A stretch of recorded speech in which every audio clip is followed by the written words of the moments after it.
Pronto, desconfigurar. Eu vou ok. ver se sai e se volta a entrar, vou ver se resolve, senão olha, fico negra.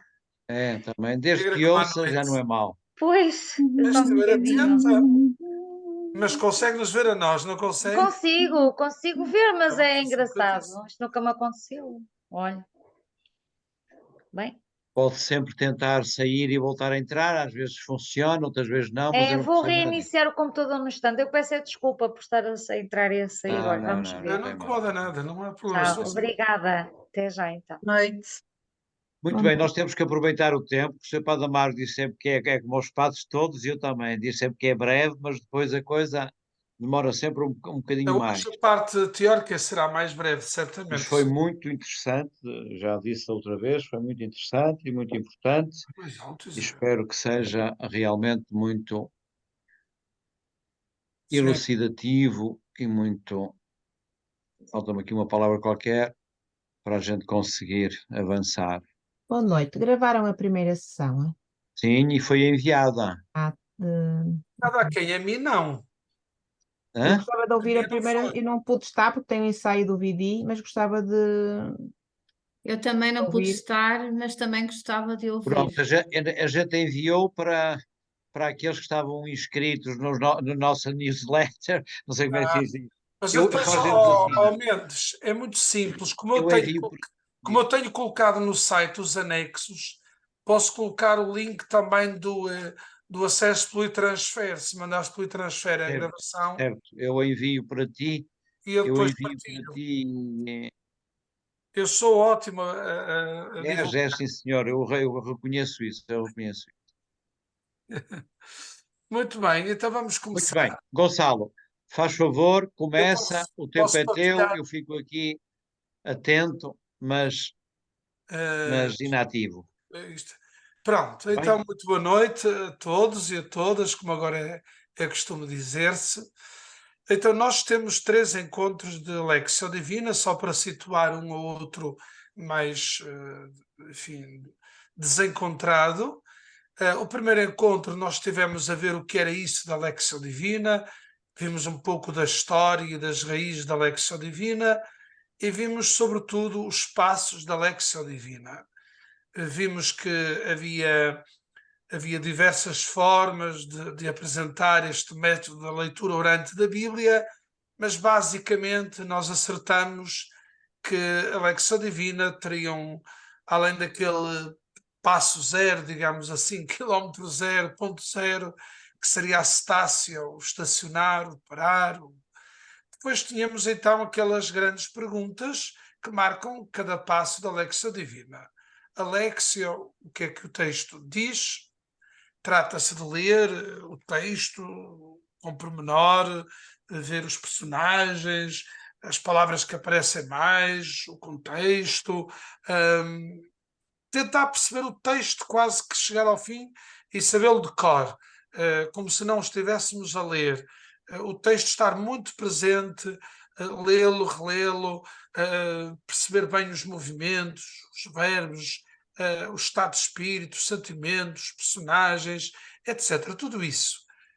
E a ajuda também que nos pode dar os comentários, que as próprias Bíblias trazem em rodapé, alguma, mas sempre neste pressuposto de que, à partida, é olhar para o texto e ver o que ele diz, como se estivéssemos numa leitura na quarta classe, agora não sei se quarta classe, no quarto ano, em que o professor pergunta a partir de um texto quem é que fez, onde é que foi, como é que foi, quem é que fala, quem são os personagens. Se nós fizermos este exercício, aquilo que nos parece assim, que já conhecemos do texto, vamos dar conta de que não, que há muito a conhecer. Portanto, o que é que diz? Segundo, o que é que o texto me diz? Depois de a gente tentar compreender e ler o texto, o que é que o Senhor me diz? Aqui é uma atividade da mente. Às vezes começamos a recolher como uma formiga as provisões, começa a vir uma palavra, a vir outra. Outras vezes começamos a militar como a abelha, não é? Que vai sorver, vai tirar do texto alguma coisa e a gente fica ali a alimentar-se daquela palavra ou daquela expressão ou daquele sentimento que o texto nos provocou. E depois é, no fundo, uma relação do texto com a nossa vida, que é sempre a parte mais difícil. É mais fácil comentar o que é que o texto diz, dar opiniões, fazer perguntas, respostas, do que depois dizer assim, e agora o que é que o texto me diz? Me diz ou nos diz, se estivermos num grupo. Depois, esse texto que me falou ao coração, que eu relacionei com a minha vida, conforme a minha circunstância, naturalmente que ao escutar a palavra eu respondo, entro em diálogo. A palavra é a palavra porque é isso mesmo. Não é? É diálogo, Deus fala-me, interpela-me e eu respondo. Respondo como? Cantando, rezando, calando, silenciando, louvando, pedindo, agradecendo, implorando. A resposta é diversa conforme o movimento e que a palavra provoca em mim. Depois pode haver um momento de degustação, de contemplação, de saborear aquela palavra e de alguma maneira nós começarmos a adquirir um novo olhar, uma nova visão, da vida, das coisas. Muitas vezes a palavra começa a andar dentro de nós e nós começamos a ler e a reler algumas coisas da nossa vida e a vê-las noutro horizonte, noutro prisma, noutro sentido. E o tempo da contemplação também pode ser esse tempo de olhar a vida, de contemplar. Contemplar significa criar o templo. Com o templo é como se eu criasse um espaço dentro de mim em que estou a deixar-me habitar por Deus e a tornar-me habitação de Deus. Esse é um momento mais exigente, que às vezes nos grupos não é assim tão fácil de adquirir, porque às vezes o tempo não chega, etc. E depois uma última fase, que é também a fase da aplicação. Eu ouvi a palavra falou-me, eu relacionei com a minha vida, eu descobri, senti, discerni, descobri e decidi que alguma coisa na minha vida poderia ser diferente. O meu modo de pensar, às vezes a palavra não muda de imediato o meu modo de agir, não atinge logo uma conversão moral. Às vezes a palavra, até mais importante que isso, atinge a minha conversão mental, isto é, a minha forma de pensar. Aquela palavra ajudou-me a ler e a ver qualquer coisa do modo novo. Portanto, quando se diz ação, não quer dizer que tenha um efeito imediato no sentido, vou fazer isto ou vou fazer aquilo, mas alguma coisa esta palavra vai provocar em mim. Ela tem que ter algum efeito, produzir algum fruto, tal como a água da chuva, não é? Que diz lá o profeta Isaías, cai à terra e não volta sem a ter fecundado. A palavra de Deus também produz em nós esse movimento. E por isso, digamos assim, estas seriam as grandes etapas. Como expliquei no último encontro, só estou a tentar fazer a revisão da matéria dada, há autores que subdividem noutros passos, com mais minúcia, com mais pormenor.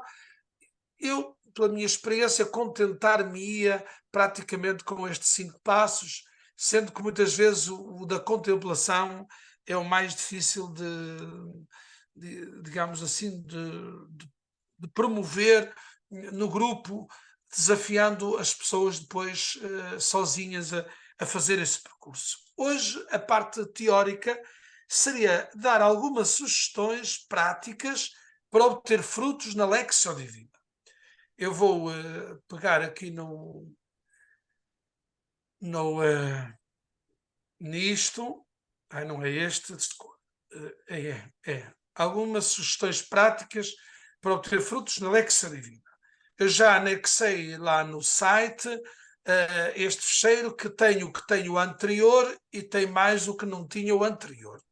Este será o tema teórico que nos vai ocupar e depois iremos pegar um bocadinho no texto de ontem, do Evangelho de ontem, e fazer um exercício. Então, a primeira coisa importante para a Lectio Divina funcionar bem em grupo ou pessoalmente, mesmo assim, é criar uma atmosfera de silêncio e de recolhimento. As experiências ensinam-nos que esta é uma condição sem a qual praticamente não se pode obter mais nada. Portanto, é preciso cuidar no modo de entrar, de se sentar, de se colocar na igreja ou no local onde se faz o exercício. Vais querer tomar. A falha num pequeno pormenor, ou porque as cadeiras não chegam e é preciso andar a trazer cadeiras, ou porque as cadeiras chiam, ou porque as cadeiras são baixas demais, ou porque há um saco de plástico a fazer barulho, ou porque há uma porta a chiar, ou porque há um barulho ali ao lado. É assim, são ameaças. Quem quer fazer um exercício, sobretudo em grupo, também em casa, vai ter que cuidar muito bem disto. É, no fundo, a questão de criar um ambiente, um espaço exterior e interior arrumado, organizado. Para podemos ter o nosso cantinho de oração, muitas vezes nas famílias, na catequese, fala-se disso, um lugar onde a gente não esteja sujeito a interrupções, a barulhos, não ajuda nada. Esta parte é fundamental. Às vezes, em alguns grupos, pessoas mais adultas, mas também de jovens, às vezes este momento da cetáceo, do estacionar, do parar, pode ser feito, por exemplo, rezando o terço, colocando uma música, repetindo um cântico. Quando as pessoas entram na sala, já está um cântico a funcionar, a repetir-se. Estes cânticos TZ, que são muito repetitivos, ajudam a criar uma cadência, uma disposição, ou uma música ambiente, ou um refrão mais conhecido, mas que ajude quem chega, e está a chegar depois chega outro, um às 9h25, outro às 10 menos 25, outro às 10 menos 20, e às vezes isto às vezes não ajuda se nós não tivermos claro quem chega. Às vezes pode ser útil quebrar a luz, ou diminuir a intensidade de luz. Pois, se vamos ler o texto, temos que acender a luz, não é? Mas, em alguns momentos, aconselho mesmo a retirar a luz, ou ficar só com a luz de uma vela, colocar uma vela no meio, ou colocar em cima de uma mesa, criar ambiente. Os catequistas e as pessoas que estão habituadas a trabalhar, os grupos de oração, de catequese, sabem como isto é importante, e que se isto não estiver certo, depois se anda atrás de uma vela, depois se anda atrás de um microfone, depois se anda atrás não sei de quê, está tudo estragado, já não se faz mais nada, perturba-se, as pessoas ficam nervosas, não corre bem. Portanto, esta parte é muito importante, criar uma atmosfera de silêncio e recolhimento. E depois, isto também é para dentro, não é só o lado de fora, porque nós, quando vamos rezar, trazemos a nossa cabeça cheia de problemas, cheia de chatices, de berros, de depressão, de stress. Também nós não entramos na oração assim de chofre, não é assim, que estou eu, já vou começar a rezar. O Santo Inácio de Loyola, nos exercícios espirituais, fala da importância do domínio dos sentidos, não é? Dominar os sentidos. O nosso antigo ministro da Educação, lembro-me de um livro de Marçal Grilo, que dizia sobre os jovens e a escola: o difícil é sentá-los. E nós também temos dificuldade em sentar-nos, como Maria, aos pés do Senhor, criar disposição, porque trazemos dentro de nós uma multidão de coisas, preocupações, chatices, cansaços, e é preciso este tempo. Às vezes pode ser de 10 minutos, um quarto de hora, 5 minutos, que as pessoas estejam serenas, criar uma atmosfera de silêncio e de recolhimento. No ambiente pode ter um ícone, uma frase bíblica, um símbolo que provoque, que centre a atenção naquilo que sei lá, imaginamos que estamos a meditar no texto bíblico, a cena de Emaús, pode ter ali um ícone, uma outra cena bíblica, às vezes uma imagem, um ícone, pode ser projetado. Hoje muitos de nós temos essa facilidade, ter projetado uma imagem na parede ou no ecrã, e as pessoas também olharem, pode também começar por aí, por um convite a deixar-se tocar, a deixar-se um bocadinho conduzir e serenar. Acho que este ponto é muito importante. Portanto, não pensarmos que é uma coisa de sumenos para quem quer fazer. Quando eu estou a dizer da Lecção Divina, em boa verdade, isto é uma condição para rezar bem, fazer uma oração em grupo, estamos todos de acordo. Porque nós não começamos a rezar só que vamos invocar o Espírito Santo, glória ao Pai, Filho e ao Espírito Santo, já estamos prontos para rezar. Não estamos. Não estamos. Muitas vezes o tempo, outro dia entrei lá em Guifões, num grupo de oração, e estava um computador que tinha a palavra silêncio no ecrã, não é? E quem entrava estava tudo calado.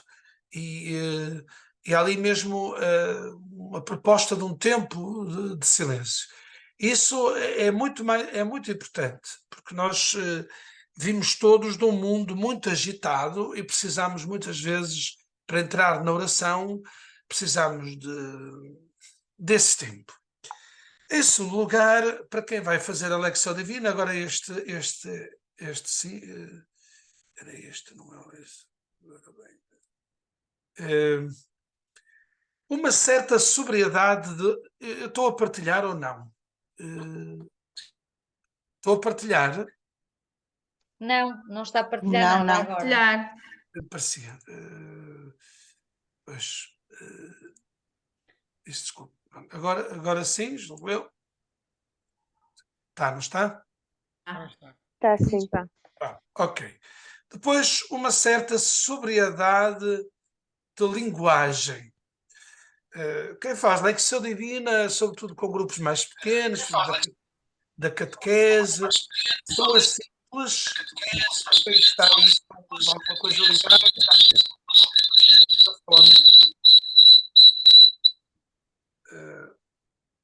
Isto na Lecção Divina é um inimigo terrível. Não é? Os telemóveis ou na oração. Não é? Outra coisa tem que se pedir hoje, olha, desliguem os telemóveis, tirem o som, etc. Uma coisa importante é uma certa sobriedade de linguagem. Isto é, se uma pessoa que quer fazer Lecção Divina e depois começa a Lecção com muitos pormenores exegéticos, bíblicos, do grego, do hebraico, não quer dizer que num ou noutro momento não possa haver um pequenino pormenor, que às vezes faz bem, eu também gosto de usar, mas a pessoa que está ali fica assim, isto não é para mim, isto é muito complicado, credo, isto ninguém entende isto, isto é preciso ter muita cultura, e já estamos a estragar tudo. Porque a Lecção Divina parte do pressuposto de que esta palavra está perto de ti, está no teu coração e que ela é acessível. E, portanto, é conveniente que quem a vai orientar seja de alguma maneira sóbrio na linguagem, não queira mostrar que é um expert que domina o grego, o latim, o hebraico e as Bíblias e as ciências e mais não sei o quê. Não, procurar de uma maneira muito simples usar uma linguagem o mais acessível possível. Eu faço esse esforço muito nas missas com a catequese, às vezes nas missas à semana, às vezes com grupos de crianças, e dizer, tenho que dizer isto de uma forma que isto chegue até ao menino que ainda não sabe ler.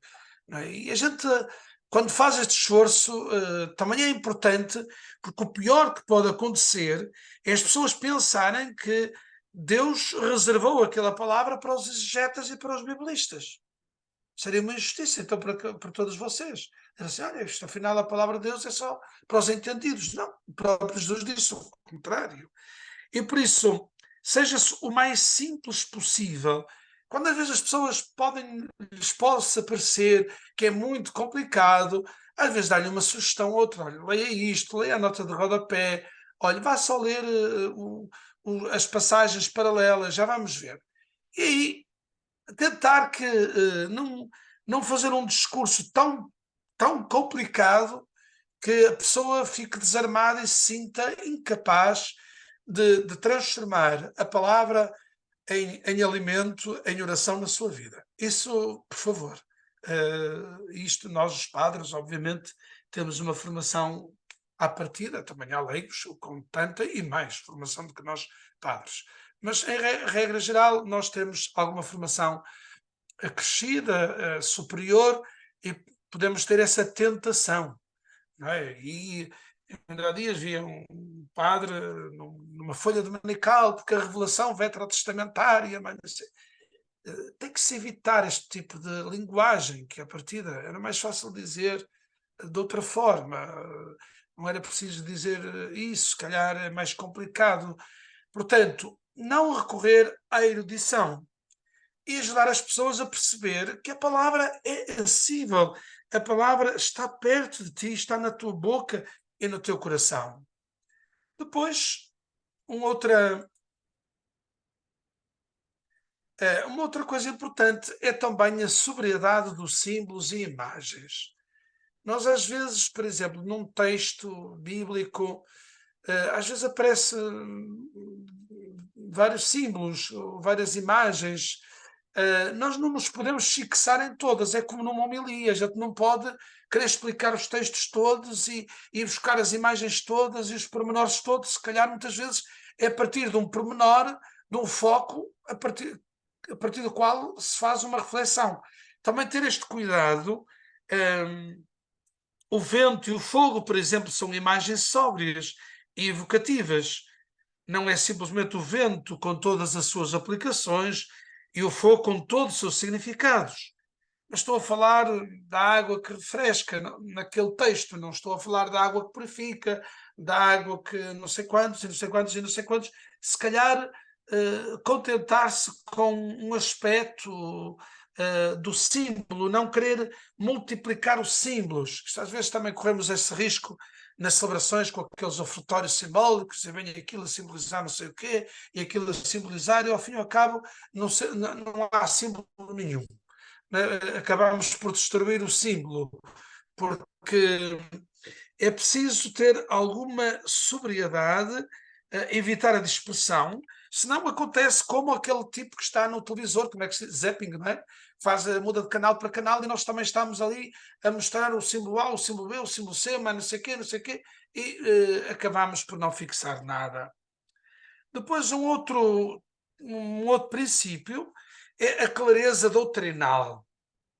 Isto é importante que no final da Léxio as pessoas tenham entendido o essencial. Claro que às vezes na Léxio começam a surgir muitas perguntas. Fala de ressurreição. Seu padre, mas como é que é a ressurreição? E como é que nós vamos aparecer na ressurreição? E aquela que estava casada não sei o quê, casou 2 vezes, como é que é? E aquele não sei o quê. Mas olha, a gente vai sentir alguma coisa. Mas é com este corpo? Bem, a Léxio provavelmente será para naquele texto. Estou a imaginar um texto, por exemplo, do domingo que vem, ou virá, será para fazer a confiança de fé na ressurreição. A Léxio Divina não é propriamente um momento para estar ali a esmiuçar toda a doutrina da fé sobre a ressurreição. E como é que ela apareceu, como apareceu, e a evolução. Isto para dizer, a clareza doutrinal exige também que nós façamos um itinerário simples, de maneira que ao chegar ao final do texto, praticamente nós o conheçamos quase de cor e não tínhamos que olhar para o texto. Quase como se nos puséssemos na cena e já estivéssemos a ver e fixássemos alguma coisa daquilo que está naquele texto. O Papa Francisco diz, por exemplo, que preparava as meditações da manhã, nós chamamos homilias, ele chamava de meditações matutinas, pegando no texto e começando a sublinhar 2 ou 3 palavras, e anda à volta 2 ou 3, e depois só 2, e depois só de uma, e no fim, olha, é sobre isto que vamos refletir hoje. Não é uma multiplicidade de coisas. E também não é preciso dizer tudo o que se sabe. Uma vez um senhor padre foi Amarante fazer um casamento de uma sobrinha e levava um cardápio de folhas A5, que era uma autêntica sebenta.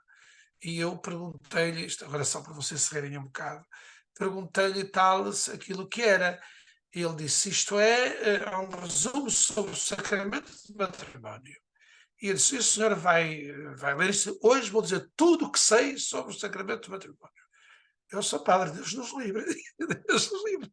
Mas foi de facto um Deus nos livre. Era o senhor padre que já partiu, era uma figura muito engraçada.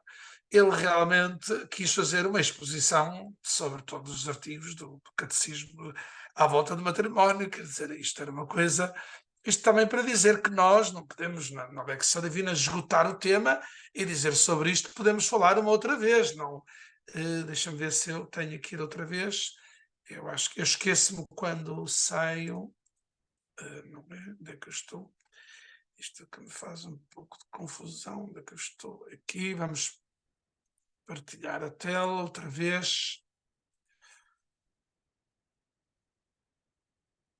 E, portanto, algum limite. Depois, também esta ideia de não querer muitos espaços, portanto, num grupo mais pequeno, estou a pensar até num grupo de catequese, se calhar 4 ou 5 passos chegam, ler, meditar, rezar, agir, um grupo mais pequeno, pessoas menos habituadas, se calhar e deixar algumas perguntas, é sempre muito importante nos grupos, depois ter algumas perguntas já preparadas, mas basicamente o ideal era que se dialogasse a partir do texto, na parte da Lexio, depois com algumas perguntas que ajudem os ouvintes, e depois a meditação ser já muito livre, a oração ser espontânea, embora talvez seja útil ter ali alguma coisa à mão, porque ou ninguém fala, ou ninguém diz nada, ou as pessoas estão intimidadas, ou o grupo não tem à vontade, e aí temos que ser nós também um bocadinho a ter alguma coisa na manga, digamos assim, para usar. E usar, portanto, como eu dizia, uma modalidade participativa da exposição, que as pessoas possam interagir. E volto ao último, que também durante o tempo, não só da preparação, haver um tempo de absoluto silêncio como o mais importante. Sabem que o Papa Francisco, por exemplo, agora no Sínodo, já o tinha feito no outro, instituiu que depois de cada intervenção haja 2 ou 3 minutos de silêncio em que ninguém fala, porque senão a gente não está a ouvir, está com pressa do que vai dizer e não escuta ninguém.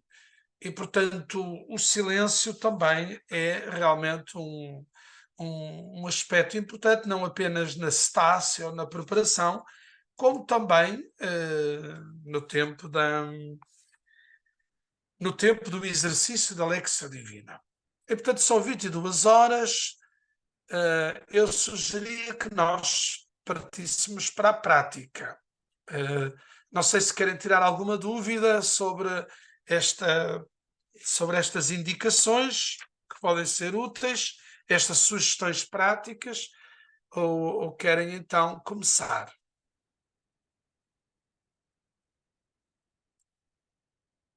Eu vou perguntar ao Padre Mendes, ninguém responde. Acho que podes avançar, as indicações são claras, depois naquele dia prático que nós ainda não falámos, antes no final podemos falar disso, mas acho que podes avançar, porque é a melhor maneira é talvez... É isso. Pronto, é evidente que num contexto deste é mais difícil fazê-lo, não é? Do que num grupo, mas vamos tentar. Eu vou fechar aqui isto e vou aqui colocar este, não é? E agora o meu problema é sempre... Agora vamos compartilhar o texto, não é?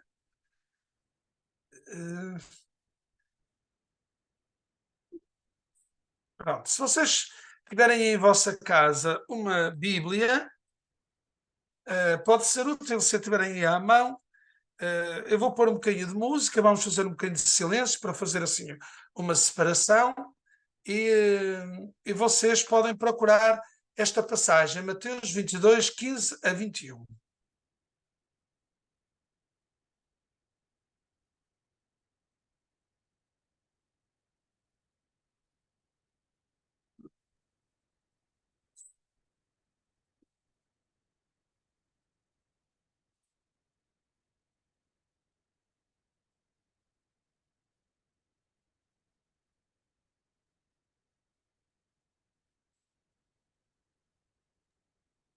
Não se está a ouvir nada.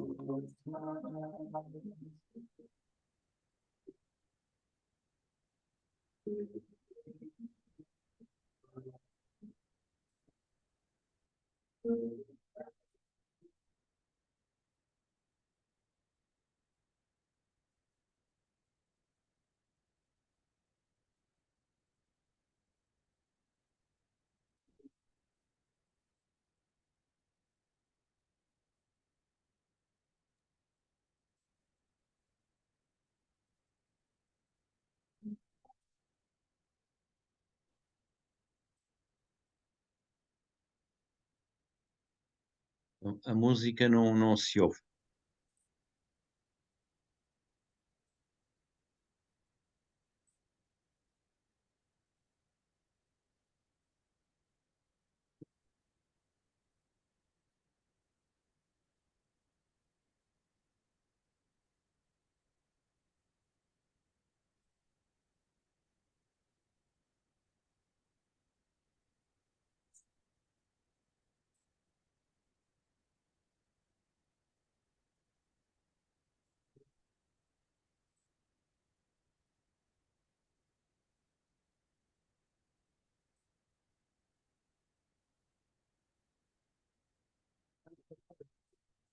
Não se está a ouvir nada.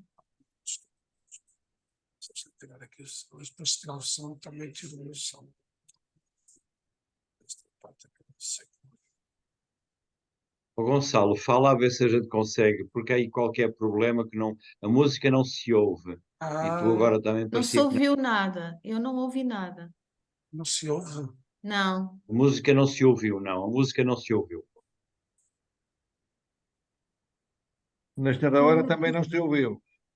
Pois não. Se calhar é preciso fazer a partida de novo, com a opção de partilhar com som. Às vezes a diferença Não é se ouve a essa. música? Não se ouviu. Não se Vocês ouve. não estavam a ouvir a música? Não, Não. senhor padre, não. E nem me estavas a ouvir a mim, porque eu disse 2 ou 3 vezes que não estávamos a ouvir, mas tu também não ouviste. Sim.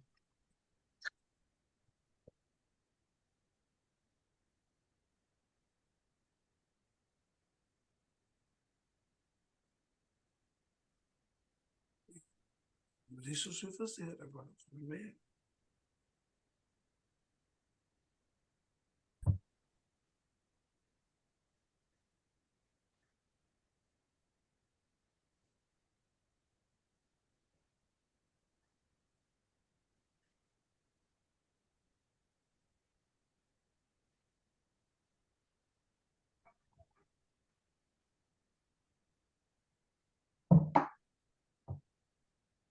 O texto vê-se. Pronto, eu estou aqui a tentar ver o som. De qualquer maneira, se estiveram em silêncio e não ouviram música, também não se perde Também muito. serviu, também serviu. Também serviu. De qualquer maneira, vamos então ler o texto. Já agora vou pedir ao Padre Mendes que leia o texto do Evangelho, está bem? Certo. Então os fariseus foram reunir-se em conselho para ver como o apanhariam em falso em alguma palavra.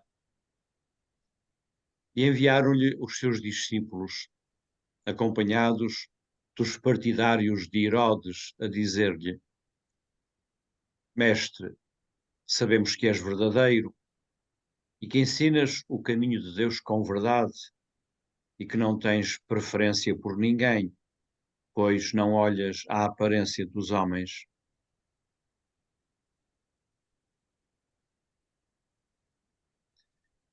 Diz-nos, portanto, o teu parecer. É permitido ou não pagar o imposto a César?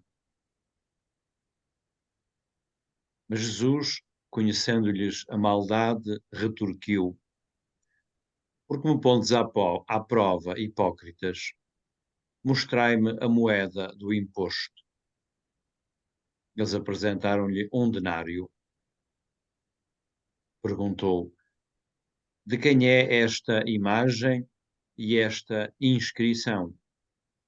De César, responderam. Disse-lhes então: Devolvei, pois, a César o que é de César e a Deus o que é de Deus. Quando isto ouviram, ficaram maravilhados e, deixando-o, retiraram-se.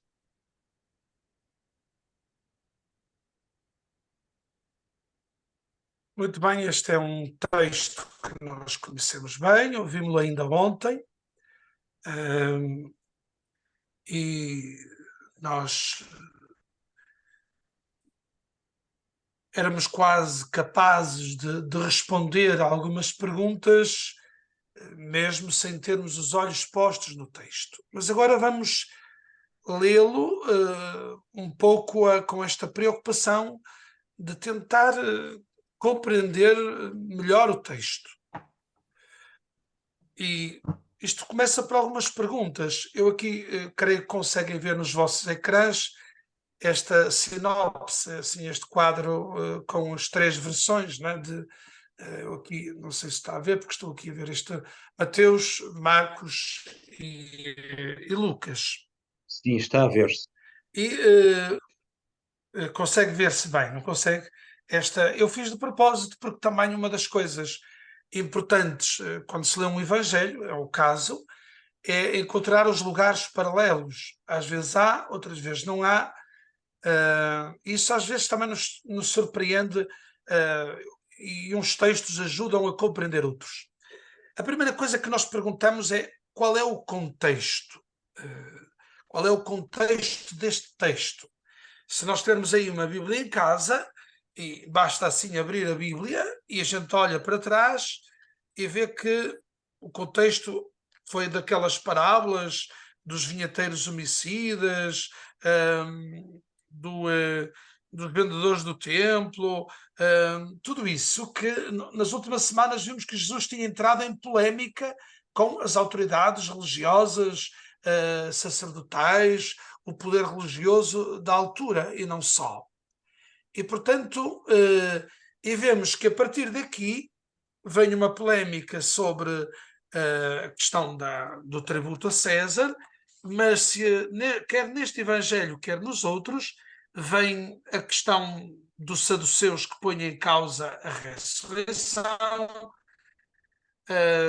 vem a questão de qual é o maior mandamento, e, portanto, são uma série de controvérsias que São Mateus apresenta, são 4, julgo que em Lucas serão 5, várias controvérsias em que, digamos assim, até agora foi Jesus com as parábolas a denunciar a rejeição e a obstinação dos fariseus. Agora nós vamos reparar que são eles que se aproximam de Jesus e tentam apanhá-lo, tentam apanhá-lo em falso, apanhá-lo em contradição, fazê-lo escorregar em alguma coisa.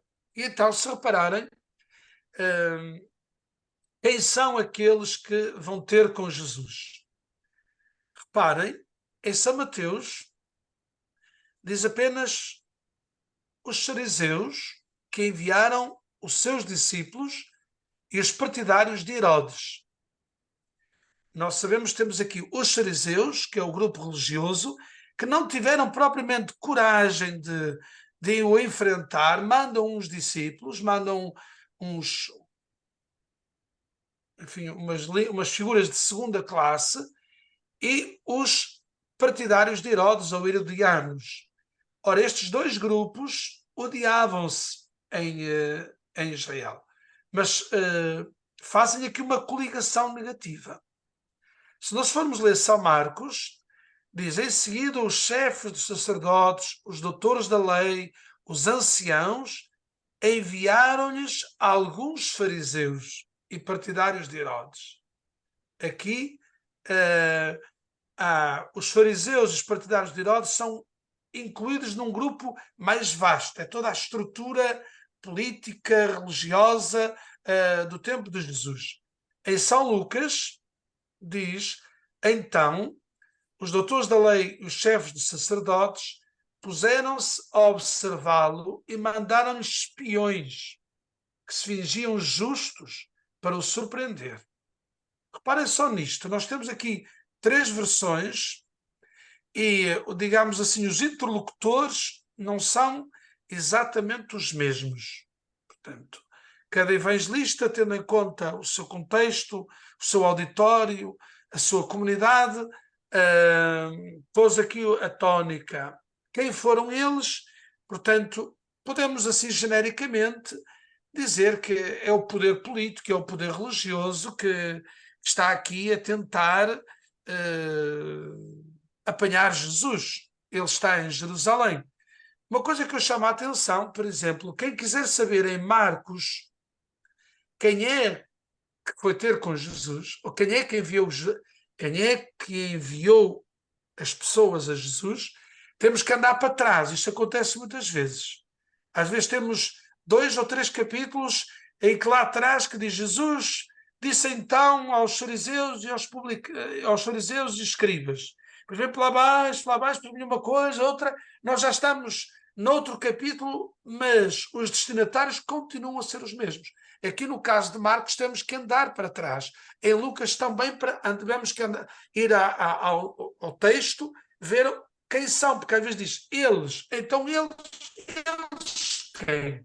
E nós não vemos ali naquele versículo. Temos que ir mais atrás para ver em que versículo está. E qual é a E depois- importância de saber, por exemplo, quem são os destinatários?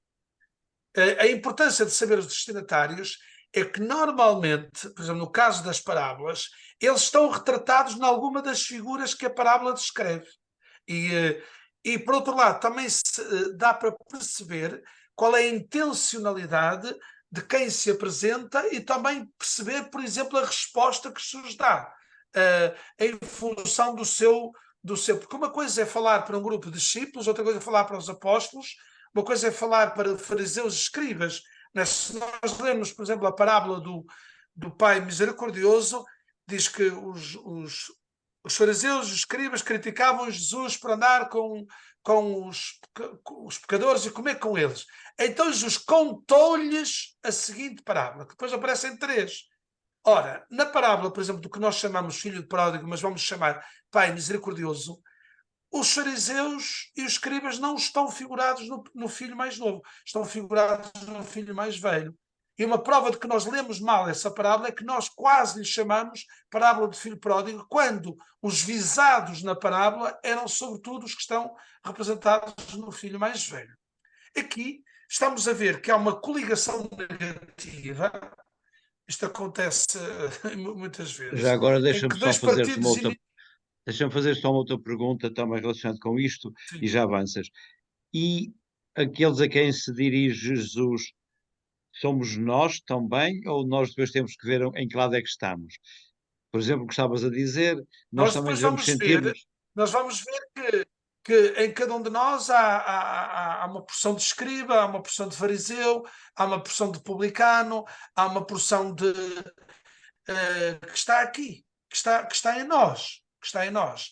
E, portanto, o tal colocar-se na cena é ver esta denúncia que Jesus faz da hipocrisia, da maldade, da malícia, por exemplo, que aparecem aqui nestes textos, pensar um bocadinho o que é que isto tem a ver comigo. Não é? Portanto, isto é muito importante. Enviaram-lhe. Então vamos ao texto de Mateus.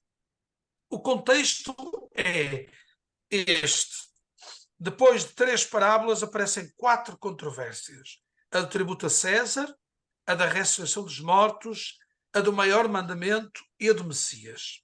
Jesus está em Jerusalém. Podíamos dizer que o contexto é este. Está-se a urdir a teia que vai levar Jesus à morte. Nós já estamos aqui em Mateus 22. Estamos na parte final do Evangelho.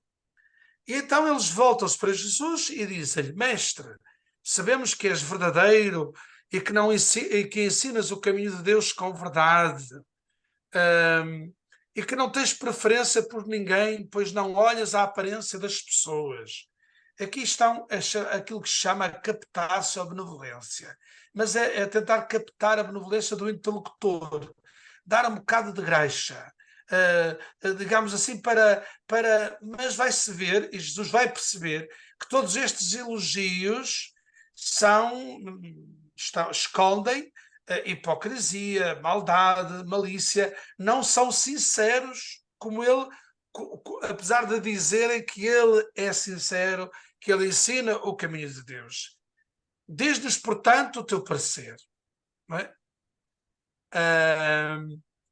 Este Jesus que não olha, lembras-te de São Pedro que diz naquele discurso, Deus não faz acepção de pessoas, não olha, a letra, o texto diz, não olha à cara das pessoas, Deus vê corações, não é? Vê a pessoa, Deus não olha às aparências. Lembras-te daquele episódio lá da escolha de David. Diz-nos, portanto, o teu parecer, é permitido ou não pagar o imposto a César? Imposto, o tributo, pronto. Aqui está a pergunta. Se repararem, os três textos são muito semelhantes. Os fariseus, portanto, aqui coligados, tratam Jesus por mestre. Não é? Reparem que em todos aparece a palavra mestre, o mestre que ensina. É permitido ou não pagar o imposto a César? Já todos sabemos que isto era uma pergunta, uma casca de banana, não é? Toda a gente sabe isto, nós já sabemos que se Jesus dissesse que não, ia ser acusado de ser não pagar impostos era uma forma de sedição, de traição. Portanto, era uma pessoa para o Império Romano, a fuga aos impostos era uma sedição, era penalizada. E, portanto, eles tinham ali um argumento, os herodianos, que representavam o poder instituído, o poder romano instituído, tinham aqui um pretexto. Todavia, se Jesus dissesse não, também estava a pé, iam dizer, se Jesus dissesse que sim, estava a pé, iam dizer, olha, afinal, dizem que ele é o Messias libertador, que vai libertar os pobres, ele está feito com poder, ele está feito com Roma, está feito com... Portanto, era aquele tipo de coisa que se fica preso por ter moeda e preso por não ter. Não digo o resto, não é? E portanto, está aqui, é muito simples. Mas reparem depois, mas Jesus conhecendo-lhes a maldade, São Marcos conhecendo-lhes a hipocrisia, São Lucas conhecendo-lhes a malícia, são palavras que andam semelhantes, embora não seja bem a mesma coisa. Elas são ditas com palavras diferentes na língua grega, mas não vamos entrar nesse pormenor. Jesus percebe que aqueles tipos não estão de boa vontade. Isto não foi um elogio sincero, não foi uma palavra de quem quer uma resposta, é uma palavra de quem quer encalacrar o interlocutor. Porque me pondes à prova, não é? Porque me pondes à prova, hipócritas. Não é? Jesus conhecendo-os a hipocrisia. A hipocrisia é uma palavra que vem muito lá de uma expressão grega, que é como o ator do teatro que tem uma máscara que esconde, tem um personagem, não é? Mas por trás está uma pessoa diferente. Não é? E a hipocrisia é isso mesmo, não é? A pessoa ter uma espécie de máscara que usa para esconder aquilo que é. Porque me tentais. É curioso porque é a tentação, alude um bocadinho à cena das tentações, porque me pondes à prova.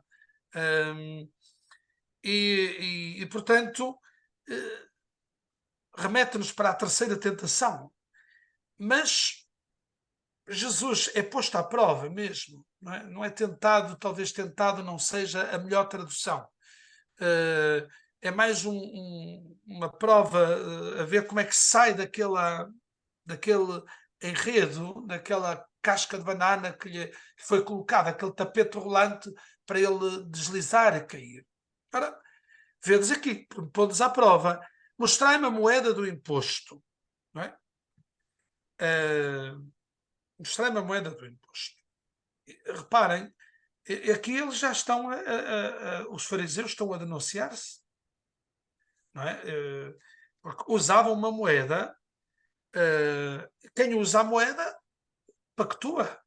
Portanto, já estão a dizer, se a usais, se atendes, se andas com ela, portanto, não há, o que é que vocês querem?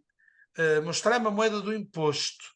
Eles mostraram-me um denário, era um denário que São Lucas diz logo, um denário. Eles trouxeram um denário. Então Jesus faz esta pergunta: de quem é esta imagem e inscrição? De facto, a moeda tinha uma inscrição que dizia, com abreviaturas, Tibério César, filho do divino Augusto. Portanto, era uma expressão. Ora, os fariseus, que conheciam bem os mandamentos, e os mandamentos da lei que proibiam o uso de imagens, a idolatria, o culto aos falsos deuses, eles são os primeiros a que já condenar-se, não é? Porque estavam a incorrer eles próprios em contradição. A imagem tinha o busto do imperador cingido de uma coroa, e, portanto, quando lhe perguntaram de quem são a imagem e a inscrição, de César. De César. Não tiveram outra hipótese, é de César. Disse-lhes então, devolvei. Nós ontem ouvimos a tradução dai, mas segundo os melhores comentadores, o verbo que lá está traduz-se melhor por devolvei. É o dar de quem dá em troca, de quem recebeu e dá, retribui. Devolvei a César o que é de César. Bom, eles ficaram, e a Deus o que é de Deus. Sabemos que não vamos entrar nisso, esta expressão também teve muitas interpretações ao longo da história. Nós na história falamos do Césaropapismo, do Papa ao Cesarismo, isto é, muitas vezes usou-se esta expressão para falar das relações entre o Estado e a Igreja, a relação do cristão com o mundo, toda esta frase. Mas há aqui uma coisa que devíamos chamar a atenção. Se eu vos perguntar qual é o verbo que eles usam quando falam do imposto, é o verbo... Qual é o verbo? Está aí. Alguém quer dizer? É o verbo pagar. Pagar. Não é? Pagar. Qual é o verbo que Jesus usa na resposta? É o verbo dar. Devolver. Ou devolver. Devolver. Devolver é uma forma de dar, não é? Portanto, reparem que Jesus responde, mas muda o sentido das coisas. Já não fala em pagar, mas em dar. Em dar, em devolver, isto é, mesmo que seja a moeda, ela deve ser devolvida como um sinal de alguma coisa que eu recebi para o bem comum. E, portanto, não é uma coisa para eu me apropriar, não é? Não é uma coisa para eu guardar para mim. Devolvei a César o que é de César, pagais os impostos, é normal, para o bem comum, cumprir os deveres de cidadania. Mas Jesus acrescenta uma coisa na resposta. Nós não estávamos à espera disto. Vamos lá ver. A pergunta qual era? É permitido ou não pagar o imposto a César? Bastava que Jesus tivesse dito o quê? Dai a César o que é de César. O que é novo na resposta? Além do mudar o pagar em dar. É que Jesus diz... E a Deus o que é de Deus. Lixou. Aqui é que está a diferença. Portanto, Jesus respondeu muito mais do que eles perguntaram. Primeiro, inverteu-lhes o sentido das coisas. Dai e não pagai. E segundo, não fala apenas dos direitos de poder, dos direitos sociais, cívicos, direitos e deveres, mas fala também dar a Deus o que é de Deus. Porquê? O que é que estava na moeda? Estava a cara de César. Estava a cara do César, não é? A Tibério César, filho do divino Augusto. Um Deus. um Deus. E Jesus vai dizer, muito bem, usem lá a moeda como quiserem, tudo. Vocês é que a têm no bolso, mas só há um Senhor. Vocês lembram-se da primeira leitura de ontem? Lembram-se da primeira leitura de ontem, de Isaías? Quantas vezes é que você... Qual foi a expressão que ficou no ouvido da primeira leitura de ontem? Eu sou o O Vítor Senhor. que a leu pode dizer. É? Ali o Eu sou o Vítor que a Senhor. leu pode dizer. Ora, Eu diga. sou o Senhor e mais ninguém. Exatamente. É o que Jesus está aqui a dizer também. A quem usava a moeda cuja esfinge se arrogava de ser filho do divino, Jesus vai dizer, não, mas a Deus o que é de Deus. E de Deus só o que é de Deus. Agora, é muito fácil a gente devolver a César o tributo, mais fácil ou mais difícil, conforme o tamanho do imposto, mais alto ou mais baixo. Mas devolver a Deus o que é de Deus, isto é, no fundo, é deixar Deus ser Deus. Só Ele é o Senhor. Só Ele é que merece a minha vida. Só Ele é que eu posso dar a vida. Só Ele é que eu posso dar tudo. E, portanto, vede como Jesus não responde só a uma questão financeira, política, diríamos assim, social. Jesus abre o leque da questão e faz-nos pensar também nos direitos de Deus, por assim dizer, e, sobretudo, remete para Deus como único Senhor. Depois, outra coisa muito interessante no texto. Qual é a pergunta de Jesus? Quem quer dizer? Está aí no texto. Ela é igual em todos os sítios. De quem é esta imagem e esta inscrição? Muito bem. E quando nós vemos imagem e inscrição, o que é que nos lembramos? Na moeda de quem era? Era de César a imagem. César. E em ti, ó Vítor? Eu sou a imagem e semelhança de Deus. Aí é que está. Aí é que está. Portanto, outra coisa que muitas vezes o texto nos permite é quando nós estamos a ler um texto, às vezes vemos uma palavra que pensamos assim, eu já vi esta palavra em algum sítio.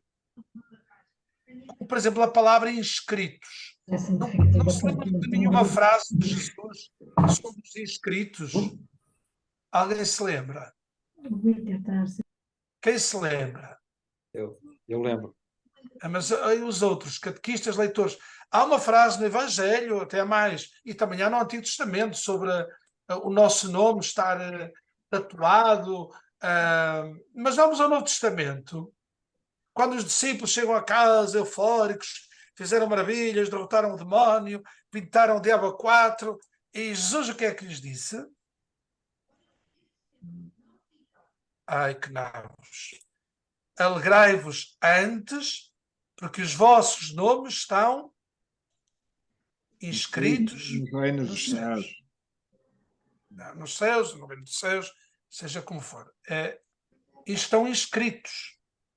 Nós, portanto, a partir daqui vemos que Jesus também de alguma maneira, de uma maneira muito sutil, a dizer dar a Deus o que é de Deus, é também pôr em jogo aquilo que é a nossa imagem. Nós somos imagem de Deus, o nosso nome está inscrito no coração de Deus, está inscrito no céu.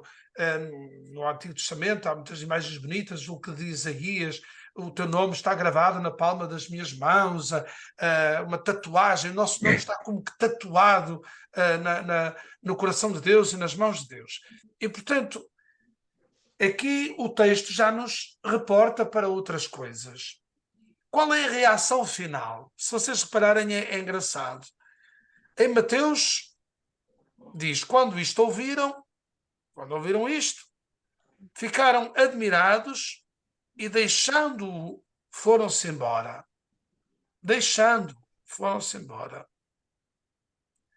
Lembrem-se um pouco como o demónio, quando diz lá a São Lucas, que o tentador foi tentar Jesus e deixou-o por um certo tempo. Esta expressão aqui lembra um bocadinho essa expressão. Reparem que em Marcos diz, ficaram muito admirados com ele. É uma expressão muito típica de São Marcos, quando faz milagres, quando faz curas, diz, e as multidões estavam admirados, ficaram muito admirados. Aqui não se nota tanto a animosidade contra Jesus. São Lucas diz: não conseguiram apanhar-lhe uma palavra em falso diante do povo. Que era o objetivo, era apanhá-lo em falso no que dissesse, numa palavra que dissesse. Uma palavra. É um bocadinho, lembra-nos aquela passagem de Isaías, do Salmo, melhor, que diz: a sua boca é mais macia que a manteiga, mas a guerra está no seu coração. As suas palavras são mais suaves que o azeite, quando afinal são espadas afiadas. E esta gente que tem este elogio, mas estava à espera de apanhar Jesus numa palavra que dissesse. E São Lucas vai dizer: ao contrário, admirados com a sua resposta, calaram-se. Também é uma coisa típica de São Lucas, o silêncio, ficar calado, etc. Portanto, temos este primeiro momento é de ler o texto. É de ler o texto. E nós agora já, quase sem olhar, eu não estou com o texto à minha frente, já somos capazes de pensar e de reler o texto quase de cor. Isto é, vieram os tipos que mandaram os discípulos de... Quem é que quer dizer assim? Que eram discípulos dos... Quem eram os foram ter com Jesus? Fariseus e herodianos. Herodianos, portanto, diríamos assim, os representantes de uma sensibilidade religiosa e de uma autoridade política. Muito bem. Começam por lhe fazer um grande elogio e tratam a Jesus por mestre. Muito bem. Ensina o caminho, que eram os cristãos seguem o caminho, não vamos explorar mais. Pedem um parecer a Jesus. Qual é a pergunta? É permitido ou não pagar tributo? Jesus, que lhes conhecia o quê? A malícia. A maldade, a malícia, a hipocrisia, etc. O que é que lhes disse? Mostrai-me a moeda. E eles tiraram do bolso e vem a pergunta de Jesus. Qual é a pergunta? De quem são a imagem e a inscrição? César. Muito bem. Douvei a César o que é de César, a Deus o que é de Deus, e vem a reação depois dos interlocutores. Uns ficam admirados, outros vão-se embora, outros ficam calados. Pronto, estávamos assim a ver. Agora vem a segunda parte, que é: já entendemos o texto, não vamos aqui esmiuçá-lo mais, daria para muito mais. A pergunta: o que é que este texto me diz? O que é que nos diz? Com o que é que eu o relaciono? O que é que ele tem a ver comigo, conosco, com a nossa vida? Com o que é que nós ligamos este texto? A que é que nós o ligamos? Como é que o relacionamos? Vamos ficar um bocadinho a olhar para o texto, assim em silêncio, e tentar ver o que é que isto me pode dizer a mim. Parece um texto, não é assim aqueles textos que imediatamente suscitam sentimentos, respostas. Não é. Um texto talvez mais académico, mais frio. Mas pensar, vou olhar agora para este texto, para estes senhores que abordaram Jesus, pela forma como abordaram, para as perguntas para as perguntas deles, para as reações deles, no princípio, no fim. Vou olhar para Jesus, vou olhar para mim, vou olhar para eles, vou-me colocar na cena. E agora, o que é que este texto me diz?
Então, imaginemos que vocês alguns são catequistas, leram este texto e tinham de fazer um breve comentário às crianças, ou pensar, olha, estava a ler este texto fez-me pensar nisto, relacionei-o com isto, disse-me muito isto. Quem é que quer partilhar, assim, de uma maneira muito simples, com o que relaciono? O que é que me tem a dizer este texto hoje, a mim? Alguém quer partilhar? 2 ou 3 queiram partilhar esta meditação?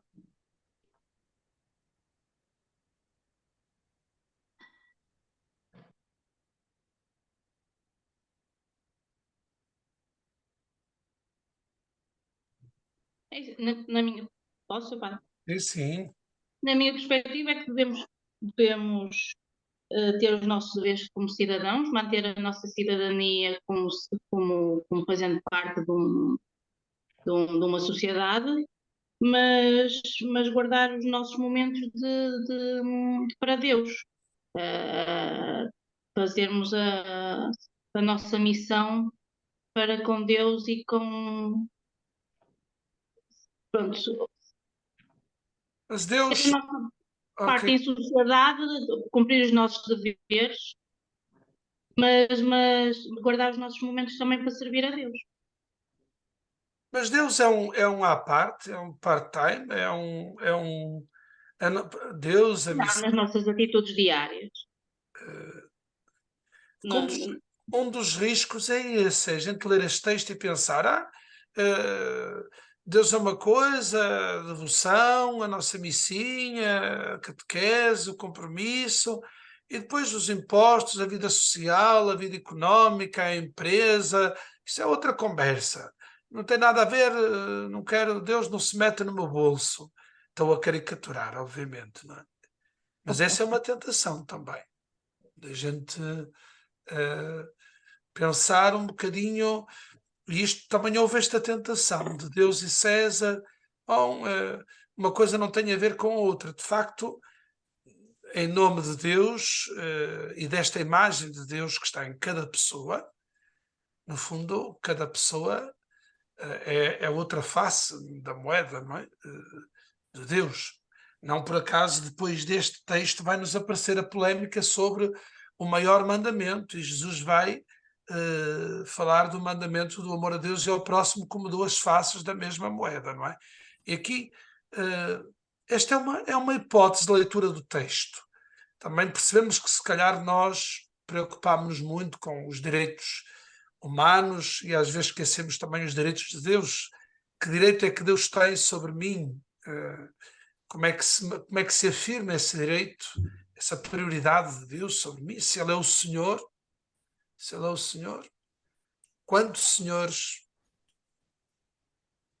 Eu acho que quando eu lia o texto não conseguia lá chegar, mas agora com a explicação, o que me faz refletir é que atualmente continuam a haver as perguntas, mesmo dentro da igreja, maliciosas e de uma hipocrisia brutal.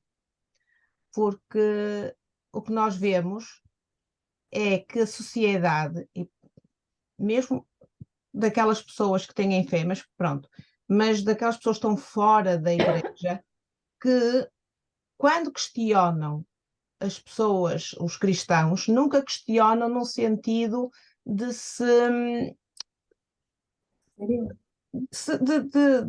de obter uma informação, uma experiência de vida dos cristãos. As perguntas que eles fazem são sempre perguntas para pôr em causa a divindade de Deus. Eu acho que isto que é tão antigo continua mais que atual. Portanto, há pessoas, há sociedade, muitas pessoas que realmente continuam a fazer, não a Jesus, mas fazem aos cristãos, este tipo de perguntas. E nós agora só vemos falar, e há justificações para não ter fé, sempre, porque há pessoas que, pronto, que cometeram Muito bem. grandes falhas, não é? E só falam disso, não falam de mais nada, de tanta coisa boa que a Igreja tenha feito. É este tipo de pergunta maliciosa que eu acho que se estende até à atualidade e que está. Posso falar? Sim. Eu acho que, pegando um pouco nas palavras da Ana Paula, eu acho que em parte concordo, mas está muito em nós, cristãos, de falarmos, de relatarmos acontecimentos vividos dentro do amor de Deus e com o amor de Deus, das coisas maravilhosas que Ele faz na nossa vida, que Ele, ao longo da nossa caminhada, nos vai falando, nos vai dizendo e nós vamos seguindo. Mas o que é que acontece? É que entre nós, cristãos, não há partilha, não há partilha dessas coisas maravilhosas. Não há um testemunho vivo de Deus em nós. E Deus está vivo, dizemos nós. Então, se Ele está vivo, vamos falar dele com toda a força. A mim, este texto faz-me pensar que realmente eu sou uma grande pecadora, tal e qual aqueles que foram perguntar coisas a Jesus. Eu sou uma grande pecadora como eles, porque eu sou hipócrita, porque eu sou maliciosa e porque sim, eu tenho maldade. Eu sou pecadora. Eu sou uma pecadora e quero que Deus tenha misericórdia de mim. Relembro o Pai misericordioso. Eu não sou santa, quero ser, porque Ele diz-nos: sede santos, como o vosso Pai o é. Mas eu ainda me falta muita caminhada. Eu quero sê-lo e preciso da ajuda de todos e da ajuda de Deus. E será que nós não somos como eles? Será como nós às vezes não queremos pagar com as nossas obrigações? Nos pedem uma esmola e nós viramos a cara, fazemos que não vimos. Nós temos que pagar à igreja e às vezes não queremos, fugimos, não pagamos. Nós somos como eles. Nós somos iguais a eles. E então quem é o nosso Deus? Quem é o nosso Senhor? É o mundo. São as coisas boas e fáceis da vida. São termos luxo, são termos estarmos na moda. Esses são os nossos deuses. É o dinheiro, são as coisas fáceis, são as festas, são as badalações, as sociedades. Se nós nos analisarmos seriamente, nós vamos ver que não é a Deus que nós queremos, de coração nem de fé. Nós queremos a este mundo mundano. Quando é que nós nos vamos desapegar das coisas, do dinheiro, do luxo, das vaidades? Nenhum de nós está verdadeiramente desapegado. Se calhar nenhum de nós se quer ainda desapegar das coisas mundanas.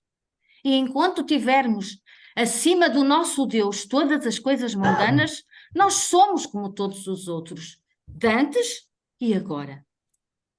Maria José, nós temos de olhar um bocadinho que, de facto, esta denúncia da hipocrisia, cada um de nós tem de perceber que isto é muito nosso, muito nosso. Foi o que eu disse, Sr. Padre. E nosso, mesmo dentro da igreja, nós sentimos estes discursos às vezes elogiosos, são falsos, pontuosos, que às vezes também e nós próprios também percebemos. Também os usamos. A partir daqui, este lado mundano. Todavia, também podemos olhar para este texto noutras vertentes também mais positivas, isto é, se por um lado podemos olhar para este texto e ele fala-nos da nossa própria hipocrisia, do nosso mundanismo e até das nossas fugas de impostos quando eles não são, quando nos parece que não são legítimos. De qualquer maneira, também há aqui aspectos belos dentro do texto que nos podem fazer recordar outras coisas, como por exemplo esta questão da imagem de Deus, não é? De ajudar a redescobrir a imagem de Deus, olhar que Deus está em cada um de nós, mesmo que às vezes seja uma imagem dissimulada, ofuscada, às vezes está uma imagem muito salpicada de muitos elementos estranhos, mas permanece este ser humano sempre criado à imagem e semelhança de Deus. Mesmo que em muitos momentos a desfiguração desta imagem seja terrível, como nós vemos, por exemplo, com a guerra. Há alguma leitura deste texto que vocês têm relacionado com qualquer coisa que não tenha nada a ver com o que estamos aqui a Posso falar? Sim. Boa noite, posso falar? É o seguinte, eu hoje estive a ver, ouvir e a ver a gravação de segunda-feira e depois estive a fazer aqui assim um resumo da leitura de hoje. E na realidade eu lamento muitas vezes a maldade e tenho uma forma de ser comigo, porque muitas das vezes o mentiroso, o falso, o hipócrita é detectado. E pena é que muitas das vezes nos deixemos levar pela cobardia do amor ao outro, do respeito ao outro e não o desmascarar. Na minha forma de ser, que sou assim, quando vejo pessoas dessas, eu tento ignorar a mentira, até o deixo falar, para depois poder falar o que necessito e o que é preciso dizer. Gosto muito de passar muitas rasteiras e por vezes provoco até ver onde vai a hipocrisia da pessoa com quem eu falo ou no ambiente em que me encontro, para poder tirar a prova dos 9. Porque quando confrontados o mentiroso, o hipócrita, o falso com a verdade, eles ficam desarmados. E logo ficam calados porque o falso humilde, quando se lhe tira a máscara, ele fica revoltado e cala. Ele ouve e fica a remoer. E esse remoinho que ele faz, esse murmúrio, é a forma de ele estar a maquinar já outra falsidade, que acho que é o que se tem passado. Dona Maria, vou interromper, eu peço muita desculpa. Sim, sim. Eu peço desculpa porque assim, uma coisa importante e também serve para a prática. Eu ia pedir-te exatamente isso, É isso, Gonçalo, que é uma assim, coisa para a gente se situar no contexto do texto. É assim. Eu não quero ser delicado, mas é assim, quando estamos a conduzir, o momento da meditação não é um momento para nós divagarmos sobre os assuntos. É dizer assim, coisas muito simples como esta. O que é que eu esperava que respondessem? Por exemplo, deste género, coisas muito simples. Eu li este texto e fico a pensar que muitas vezes esta hipocrisia de linguagem também me atinge e que às vezes é um vício meu ou nosso. Eu li este texto e fiquei a pensar que a imagem e semelhança de Deus em mim muitas vezes estão desfiguradas ou que perdi a consciência de ser imagem de Deus. Eu li este texto e fiquei a pensar que não tenho assumido o meu compromisso a sério com a vida cívica, social. Eu li este texto e fiquei a pensar que a Deus não devolvo nada, que tenho devolvido muito pouco em relação àquilo que Ele me deu. Eu li este texto e fiquei a pensar que Deus ainda não é o Senhor da minha vida, que há outros senhores a atrapalhar. Procuremos ser assim muito nós. Isto serve de ajuda para quando fizermos um exercício Lexio Divina. Eu também deixei que isto acontecesse também como exemplo, que não é tanto para dizer do que é que este texto fala em geral, porque isso já o dissemos na Lexio, é com o que é que eu relaciono, com o que é que eu, a que é que eu ligo. Portanto, eu, por exemplo, ontem, que era Dia Mundial das Missões, ao ler este texto, eu fiquei a pensar nesta relação da missão por Deus e pelo homem, pela pessoa humana ao mesmo tempo. Tantas pessoas que, por amor a Deus, aquelas pessoas de quem Deus é o Senhor, são verdadeiramente aquelas pessoas que cuidam dos outros, que cuidam do humano. Portanto, é uma leitura, obviamente que eu fiz essa leitura porque o meu contexto litúrgico era este das missões e eu relacionei com isso. Se eu tivesse lido esse texto há um mês, se calhar ele iria relacionar com outro. Portanto, quando nós tentamos na meditação, é procurar ver o que é que naquele texto salta à vista. Eu faço esse esforço quando tenho que falar com crianças, tenho que falar com adultos e ver o que é que isto pode falar. Portanto, eu, por exemplo, vou-vos deixar só assim, em jeito de... Deixa-me só dizer uma coisa com uma frase muito popular que é não fugir com o rabo à seringa. De facto, a palavra incomoda, como o Papa Francisco diz lá na Evangelii Gaudium, e sou eu. Por isso é que aquelas frases que o Padre Gonçalo disse, eu digo isto, não é para fazer uma homilia. A homilia deixa para o Senhor Padre. Se me permite, na minha intervenção eu referi eu. Eu Eu sei, sou eu sei, hipócrita, eu não te eu deixo sou julgar. maldosa, eu. Não, nós. sei, mas eu não... Nós. Nós e eu. A questão aqui... Eu ainda sou maldosa, eu ainda sou hipócrita. Tá bem, mas não é que o momento agora de estarmos a fazer uma confissão pública é no sentido de dizer este texto faz... Mas eu fiz porque é verdade. Está bem, E mas... Deus é a verdade. Está bem, Maria José, só estou a dizer uma coisa importante que é a importância de ser sucinto, breve e ir ao assunto. E ver também outra coisa que é importante, e deixo esta observação, eu não sei já se estou a compartilhar a tela ou não, não estou. Não. E também serve de lição, que é evitar leituras moralistas. Isto é, eu olhar para o texto, eu Consegui prefiro... explicar isso, Eu vou- dou-te um doce. Eu vou conseguir explicar. A primeira coisa, a palavra de Deus, antes de dizer o que nós somos ou devemos ser, diz-nos quem é Deus, o que Deus é para nós. É muito importante que diante deste texto, por exemplo, realmente eu olho para Jesus como mestre que me revela a verdade, que me ensina o caminho, que eu descubra um Deus que não olha às aparências, ao contrário, aliás, eles reconhecem isso, embora o reconheçam de maneira... É uma contradição, porque reconhecem isso com ironia, com falsidade, com hipocrisia, mas este Deus que não olha às aparências, este Deus que me conhece por dentro. Se eu for numa catequese, pegar neste texto, eu tenho que ter a preocupação, o que é que este texto revela de Deus? Porque isto é palavra de Deus. Isto é, então, o que é que Deus diz de si neste texto? Diz que sou sua imagem, diz que tenho o meu nome escrito no seu coração, diz que é mestre que me pode ensinar o caminho da verdade, diz que sou sua imagem, diz que me olha por dentro, que me conhece por dentro, diz que Jesus conhecendo, que eu sou conhecido e amado por Deus como sou.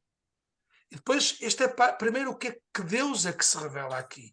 Um Deus que é o Senhor da minha vida, não para me dominar, mas para tornar a minha vida bela. Se quisermos assim, isto é uma leitura teológica, no sentido, agora usei a palavra cara, eu disse que não ia usar palavras caras, mas isto é, eu ler a palavra de Deus como o que é que Deus diz de si mesmo.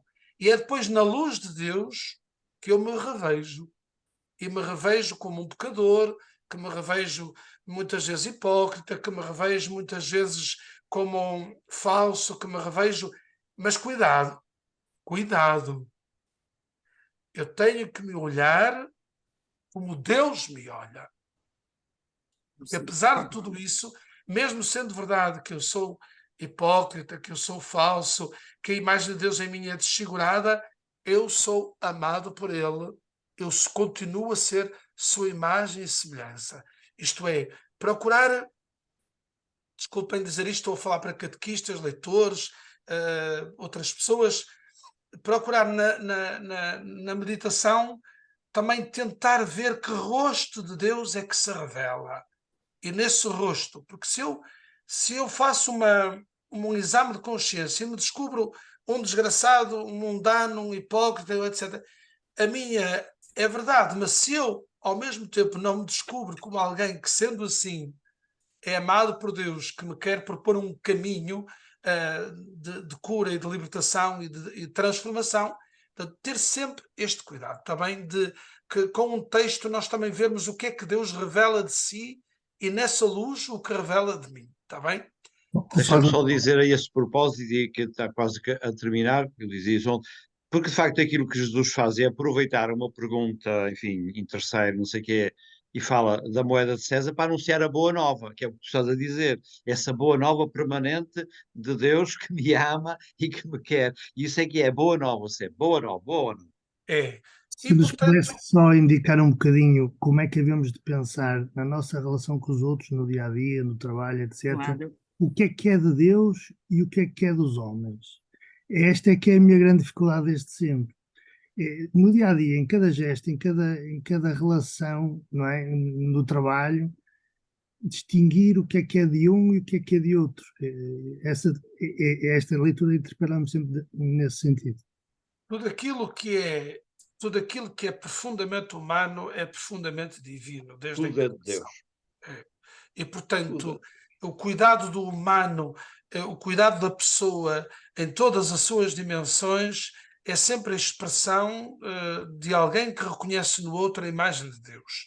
E, nesse sentido, a missão, por exemplo, não é um à parte, não é um momento, mas é de facto atravessa todos esses momentos da nossa vida, desde o compromisso que temos na paróquia, ao compromisso que temos na associação, ao compromisso que temos no trabalho, na escola.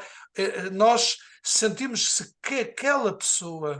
Eu no domingo, e vou terminar com este exemplo, esta parte, eu no domingo estava a celebrar a missa com a catequese, estava uma criança autista que está há pouco tempo na missa. E eu estava a olhar à minha aflição, a ver se o nosso barulho, as nossas respostas não estavam a incomodar, e a olhar para os miúdos como os miúdos olhavam para ele. Ele estava ali na terceira ou quarta fila. Eu estava impressionado com a ternura com que os miúdos olhavam para ele. E, ao mesmo tempo, estava a olhar alguns rostos de adultos que estavam a torcer o nariz e a torcer-se na cadeira. E estava a pensar, este miúdo hoje, os miúdos perceberam-no como imagem de Deus, mais do que outros. E, portanto, há de sempre esta boa nova de que, independentemente de qualquer de qualquer coisa, nós somos imagem e semelhança de Deus. Um terceiro momento, e vai ser muito breve, é o que é que eu digo ao Senhor a partir desta palavra. Só tu és o Senhor, podia ser. Senhor, só tu és o Senhor. Senhor, recria-me à tua imagem e semelhança. Senhor, liberta-me da hipocrisia, da malícia, da falsidade. Senhor, faz-me servir-te nos meus irmãos. Senhor, entregue-me a ti. Senhor, ofereço tudo o que recebi. Senhor, toma tudo o que tenho. Então, esta palavra pode, eu em silêncio, para não provocarmos mais alarido, cada um procura verbalizar diante do Senhor uma prece, uma expressão, uma frase que seja. Não façam um discurso diante do Senhor, uma frase que este texto tenha provocado em cada um de vós.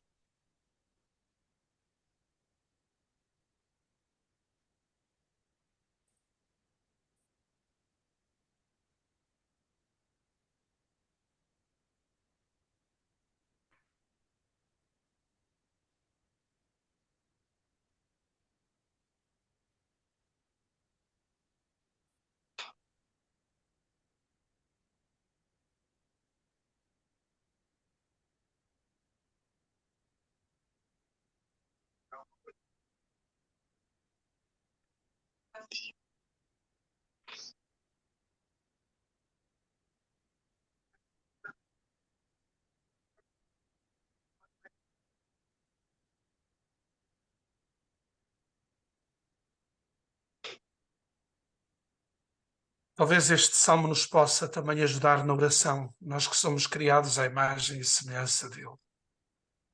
Senhor, vós conheceis o íntimo do meu ser. Sabeis quando me sento e quando me levanto. Vós formaste as entranhas do meu corpo e me criaste no seio da minha mãe. Eu vos dou graças por me haver desfeito tão maravilhosamente. Admiráveis são as vossas obras. Vós conhecias já a minha alma e nada do meu ser vos era oculto, quando secretamente era formado, modelado nas profundidades da terra.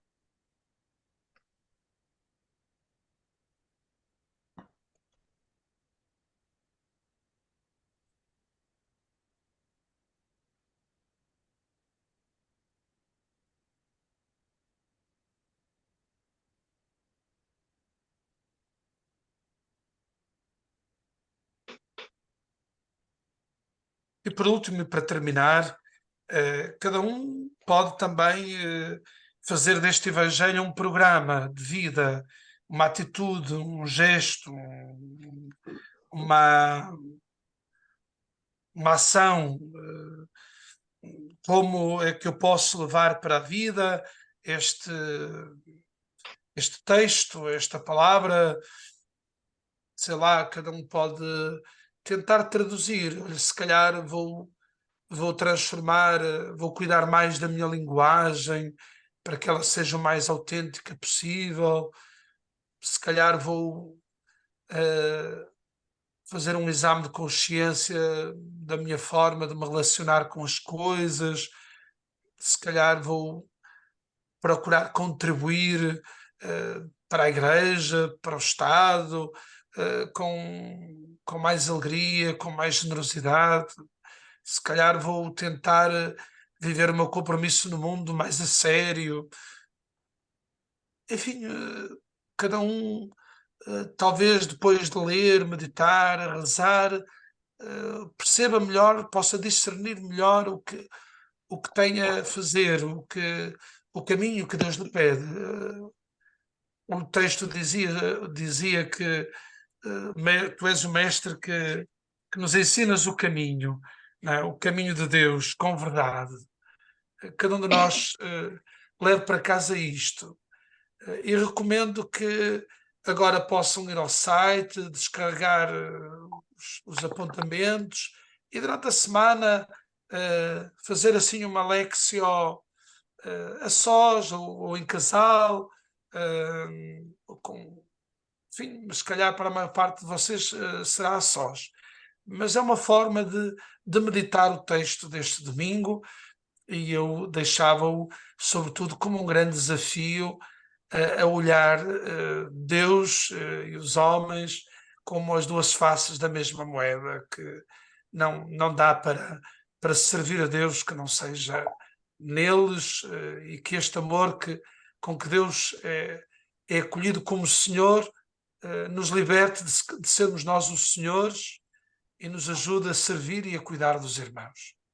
Tenham uma boa noite e até 2/8, se Deus quiser. 2/8 então, muito obrigado e depois vemos como vamos fazer. Muito obrigado então, boa noite a todos.